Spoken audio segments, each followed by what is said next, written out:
2016 ILX with 8-speed dual-clutch transmission. From Acura.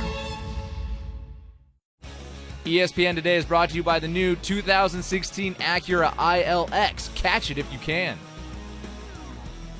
USADA, the U.S. anti-doping agency, they both acquiesced Mm-hmm. to the U.S. anti-doping agency purviewing over this fight. So pre-fight, post-fight, they're both going to be tested and subject to whatever penalties USADA comes up with in the event that they get tested. So they're tested positive. So the fact is that it's already a part of the contract. And by the way, Leonard Ellaby commented on this because Leonard Ellaby is the one that gets broached with stuff like that. Floyd ain't paying attention to this stuff, neither is Manny Pacquiao, because they're the ones that have to get into the ring. Let me tell you something right now. You can sit there and talk about winning the pre-fight, all of this other stuff. The only reason why Floyd won the pre-fights for all of, the marketing leading up to his fight is because he had to promote the fight in order for it to sell. The one fight that he didn't have to do that for really was with Canelo Alvarez, all right? Even to some degree Miguel Cotto, because you had the Hispanic populace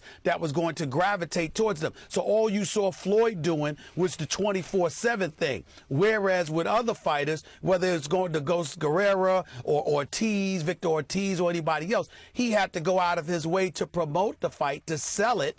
And that's what it comes down to, because remember, it was a Mayweather promotion production. So you're trying to get as much money as you possibly can. This fight, you don't have to do that. Even though Floyd swears marketing is always required, we all know that this particular fight is going to sell itself. Manny Pacquiao and them know it as well. So when you say about desperate, who's desperate here? You already signed on the dotted line. You're going to get your money. On top of it all, you know the fight has to sell itself. So you're trying to get into Floyd Mayweather's head because you're trying to sit there and use every tactic imaginable, because you're going to need all the help you can get, because when May 2nd comes and you step inside the MGM Grand and you're standing across from the man, it's going to be one of those moments where it's like, you see what you got yourself into, you realize what you asked for. You asked for this. You understand? I ain't want to have to do this, but you made me. It's one of those moments like my man Roy Jones Jr. had to say years ago against Montel Griffin, who was the former light heavyweight champion of the world. These are the kind of things that happen when you're sitting there and chirping. This is what's going on. So go ahead and let Manny Pacquiao use his tactics. We'll see. We shall see.